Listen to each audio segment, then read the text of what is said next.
আরব সাগরের কাছে এমন একটি দ্বীপ রয়েছে যা এই পৃথিবীর অন্য দ্বীপগুলোর চেয়ে বেশ স্বতন্ত্র। এই দ্বীপে এমন সব বিচিত্র উদ্ভিদ আর প্রাণীর দেখা মেলে যা বিশ্বের অন্য কোথাও পাওয়া যায় না। এজন্য দ্বীপটি পৃথিবীর অদ্ভুত জায়গাগুলোর মধ্যে একটি। আকারে খুব একটা বড় নয় এই দ্বীপ। দ্বীপের জনগোষ্ঠী বহু বছর যাবৎ এখানেই বসবাস করে আসছেন। এখানেই তাদের মূল শেকড় বলা যেতে পারে। দ্বীপটির নাম সোকোত্রা। দ্বীপটি ইয়েমেনের অংশ।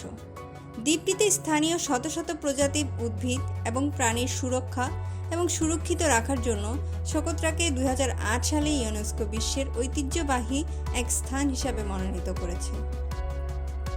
দ্বীপটির প্রাকৃতিক সৌন্দর্য এক কথায় অনন্য।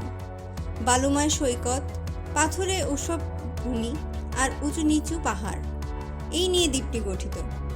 সাদা বালির সৈকত থেকে নীল টারান্টুলা প্রাণী ও বিরল প্রজাতির বিভিন্ন উদ্ভিদের কারণে এই অঞ্চলটি বিশ্ব পর্যটকদের কাছে এক অনবদ্য দর্শনীয় স্থান হিসেবে পরিচিতি পেয়েছে। সোকোত্রা, আবদ আল কুরি, সামহা ও ডারসা, এই 4টি দ্বীপ মিলে তৈরি হয়েছে সোকোত্রা দ্বীপপুঞ্জ। প্রায় 3.5 কোটি বছর আগে মূল আরব ভূখণ্ড থেকে দ্বীপপুঞ্জটি বিচ্ছিন্ন হয়ে যায়। প্রকৃতির খেয়ালে এখানে কোনো পরিবর্তনের ছাপ পড়েনি। তার জেরেই এখনও টিকে রয়েছে অতি প্রাচীন হরেক প্রজাতির উদ্ভিদ ও প্রাণী।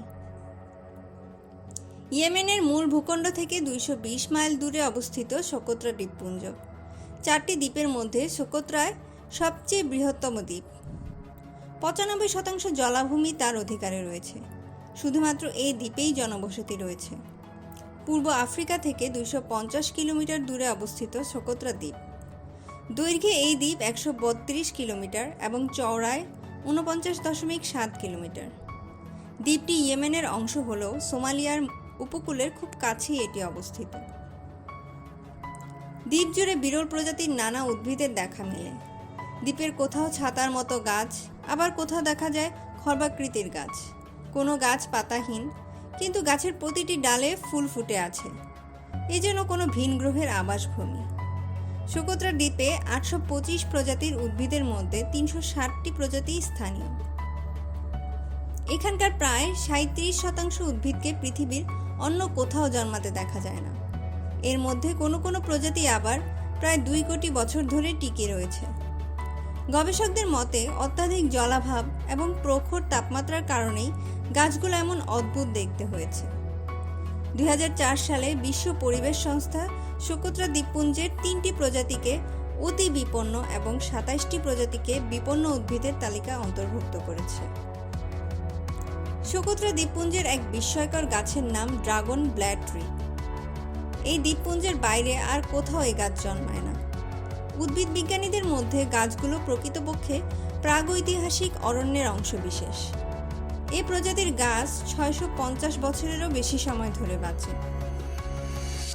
গাছের পাতার উপরের অংশে সবুজ পাতার ঠাস বুনট থাকার কারণে দূর থেকে গাছগুলোকে ছাতার মতো দেখায়। গাছগুলো খরা সহিষ্ণু। সমুদ্রপৃষ্ঠ থেকে প্রায় 300 থেকে 1500 মিটার উঁচুতে গাছগুলো জন্মে। এই গাছের বৃদ্ধি খুব ধীরে হয়। 10 বছরে মাত্র 3 ফুটের মতো বৃদ্ধি পায়। বর্ষার সময় সোকোত্রা দ্বীপপুঞ্জের আবহাওয়া স্যাঁতসেঁতে হয়ে পড়ে।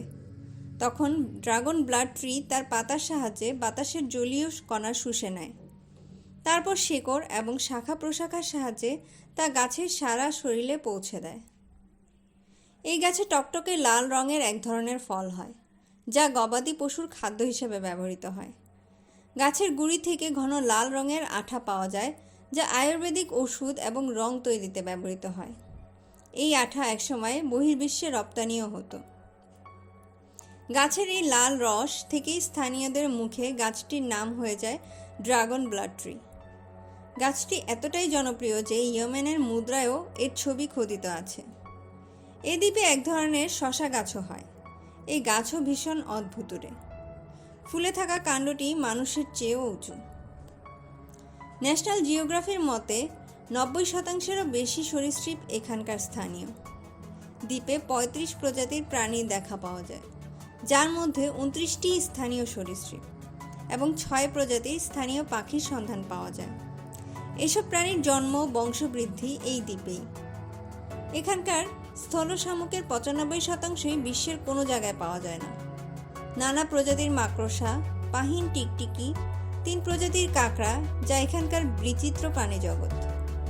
মানুষ বাদ দিয়ে বাদুড় প্রজাতির প্রাণী দ্বীপটির একমাত্র স্তন্যপায়ী প্রাণী।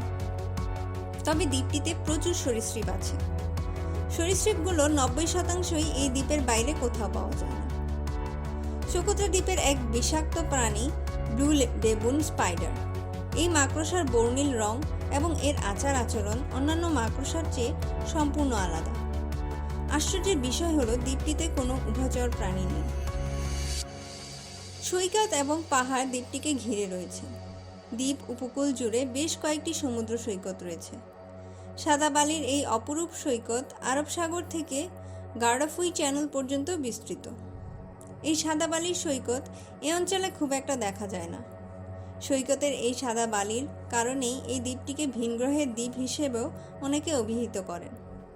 উষ্ণ তাপমাত্রা ও সাদা বালির সৈকতের কারণে এই দ্বীপটি অনেক সৈকত প্রেমীর কাছে বেশ পছন্দনীয় এক স্থান। উপকূলবর্তী শহরগুলির কাছে অনেক জেলে সম্প্রদায়ের বাস, তাই সমুদ্র উপকূল জুড়ে অনেক মাছ ধরার নৌকা দৃশ্যমান। অনেকে সমুদ্রের তীর ঘেঁষে নৌকায় সমুদ্র ভ্রমণও করে আসেন। আবহাওয়া ভালো থাকলে এসব নৌকা করে আশেপাশের দ্বীপগুলোতে ঘুরে আসা যায়। সমুদ্রে বিভিন্ন প্রজাতির ডলফিন, তিমি এবং নানা রকমের মাছের দেখা মেলে। পাহাড় কিংবা সাদা বালির সৈকত থেকে আরব সাগরের ডলফিনদের এই খেলে বেড়ানো উপভোগ্য এক দৃশ্য। এই দ্বীপে বিশাল মরুভূমির পাশাপাশি ছোট ছোট পাহাড়ি এলাকা আর উপকূলীয় সমুদ্র সৈকত দ্বীপটিকে এক অন্য মাত্রায় নিয়ে গেছে। দ্বীপের এক দর্শনীয় স্থান হাজহির পর্বত শ্রেণী। হাজহির পর্বতটি দ্বীপটির দক্ষিণাঞ্চলীয় উপকূলবর্তী হাবিদু শহরের উত্তরে অবস্থিত। দ্বীপের প্রায় অর্ধেক এলাকা জুড়ে এই পর্বত বিস্তৃত। এই পাহাড়ের পাদদেশেই গড়ে উঠেছে এখানকার স্থানীয় জনগণের আবাসভূমি, গড়ে উঠেছে দ্বীপের প্রধান উপকূলীয় শহর। এই গ্রানাইটের পাহাড়টির এক অদ্ভুত রং আছে।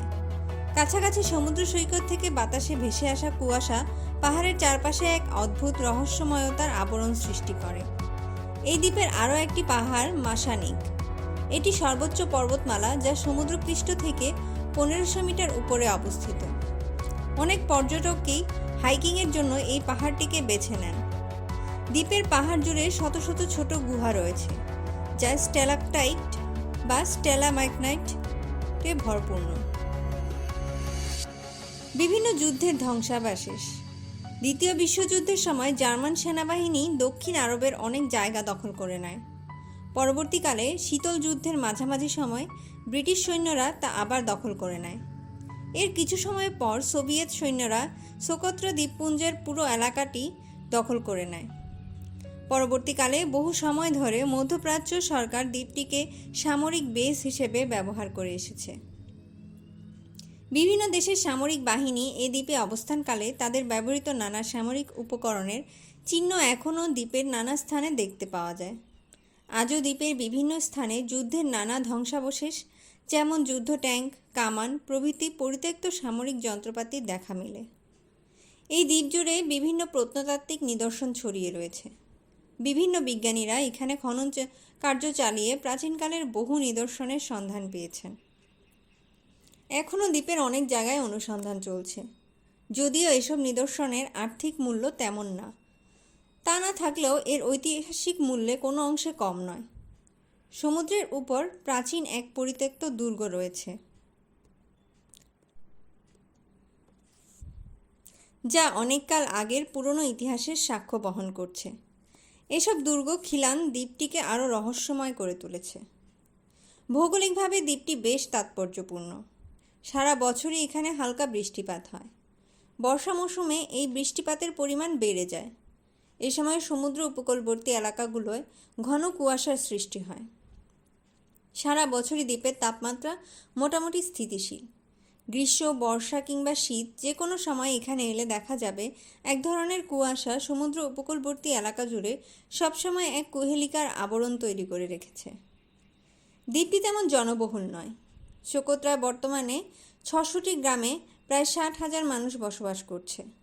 দক্ষিণ আরব জনগণের সাথে সোকোত্রা অঞ্চলের মানুষের মিল খুঁজে পাওয়া যায়, তবে দ্বীপ জুড়ে সোমালি জনগোষ্ঠীর সংখ্যা কম। দ্বীপে বসবাসকারী বেশিরভাগ লোকই স্থানীয় সোকোত্রি জনগণ। তারা হাবিদু ও কানানসিয়া শহরের মধ্যে বসবাস করে। দ্বীপের জনসংখ্যার হিসেব অনুযায়ী হাবিদু শহরে প্রায় ৮৫০০ লোকের আবাস। এই শহরগুলি বেশিরভাগই একে অপরের থেকে বেশ দূরে, তাই এক শহর থেকে অন্য শহরে যাওয়ার জন্য ছোট ছোট যানবাহন এবং নৌকায় প্রধান সহায়। সোকোত্রার বাসিন্দারা অনেকটাই শান্তিপ্রিয়। এখানকার অধিকাংশ জনগণ দরিদ্র সীমার নিচে বাস করে। তাদের অধিকাংশ কৃষি এবং মৎস্যজীবী। মাছ ধরাই তাদের আয়ের প্রধান উৎস। খেজুর এবং মেষ পালন করে বাকিরা জীবিকা নির্বাহ করেন। সোকোত্রা সত্যিই এই গ্রহের সবচেয়ে আকর্ষণীয় এবং দর্শনীয় স্থানগুলির মধ্যে একটি। দ্বীপটিতে রয়েছে সমুদ্র সৈকত, বর্ণিল পাহাড়ের সারি, আর রয়েছে অদ্ভুত উদ্ভিদ ও প্রাণীর বাসস্থান। ফ্লোরা এবং ফনার এক বৈচিত্র্যময় সমাহার এই দ্বীপ। সবাইকে ধন্যবাদ। আশা করি আমাদের সাথেই থাকবেন এবং আমাদের চ্যানেলটি সাবস্ক্রাইব করে দেবেন।